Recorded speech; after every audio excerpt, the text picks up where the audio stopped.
Ar ziņām pasaulē Latvijā Latgalē Radio Alise Plus studijā Juris Saukāns.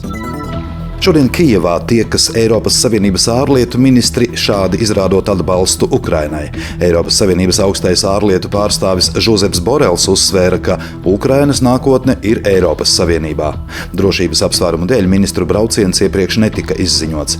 Preses konferencē Kijevā Borels pavēstīja, ka Eiropas Savienības militārās palīdzības apjoms Ukrainai jau sasniedzis 25 miljardus eiro, bet kopējā palīdzības summa, ieskaitot humāno un finansiālo palīdzību, sastāda 85 miljardus.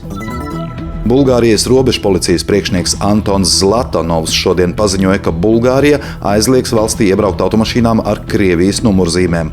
Aizliegums stājas spēkā pirmdienas vakarā. Analoģisku soli jau spērušas Baltijas valstis, Polija, Somija un Norvēģija. Presē parādās iespējamais scenārijs saistībā ar iespēju nonākt līdz Rēzeknes domes atlaišanai.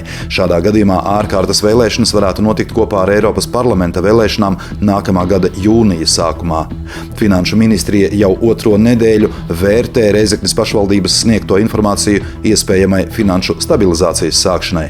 Saskaņā ar pašvaldību likumu ir noteikti gadījumi, kad domi var atlaist Saeima, taču likumprojektu par domes atlaišanu var iesniegt arī ministru kabinets pēc savas iniciatīvas. Vides aizsardzības un reģionālās attīstības ministre Inga Bērziņa no Jaunās vienotības jau 21. septembrī medijiem pauda, ka varam, vērtējot Rēzeknes domes priekšsēdētāja un domes pārkāpumus budžeta plānošanā, izskatīs arī iespēju atlaist visu Rēzeknes domi, nevis tikai tās priekšsēdētāju. Pēdējās 3 dienās valsts robežsardze novērsusi 471 mēģinājumu nelikumīgi šķērsot Latvijas-Baltkrievijas robežu. Caurmērā septembrī, tāpat kā augusta beigās, no Baltkrievijas Latvijā centušies nelegāli iekļūt, bet nav ielaisti ap 100 migrantiem dienā.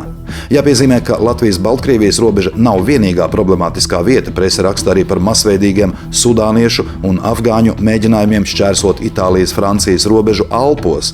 Šogad Itālijā ieradās vairāk nekā 130 000 migrantu, un tas ir gandrīz 2 reizes vairāk nekā 2021. gadā.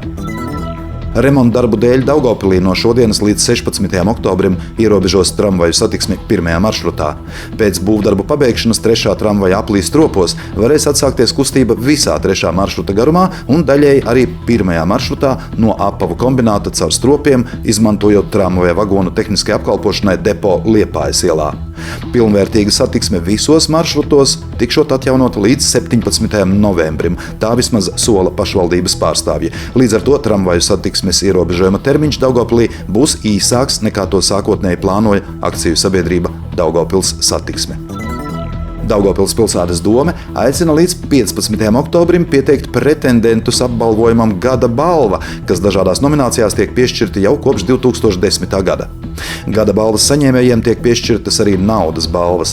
Izvirzīt kandidātus apbalvojumam var domes deputāti, komitejas un komisijas, Daugavpilī reģistrētas juridiskās personas, valsts un pašvaldību institūcijas, kā arī iedzīvotāji, nemazāk kā 5 pilngadīgas personas, kuru dzīvesvieta deklarēta Daugavpils pilsētas administratīvajā teritorijā un kuri paraksta iesniegumu, norādot paraksta atšifrējumu, deklarētās dzīvesvietas adresi un kontaktu tālruni. Ierosinājumi iesniedzami līdz šā gada 15. oktobrim Daugavpils pilsētas domes informācijas birojā Krišjāņa Valdemāra ielā 1. Tos izskatīs apbalvojumu piešķiršanas padome, bet galīgo lēmumu pieņems deputāti. Ar ziņām studijā bija Juris Saukāns. Par ziņu raidījumu Ziņas bez robežām pasaulē Latvijā Latgalē saturu atbild SIA Alise Plus, projektu finansē Mediju atbalsta fonds no Latvijas valsts budžeta līdzekļiem.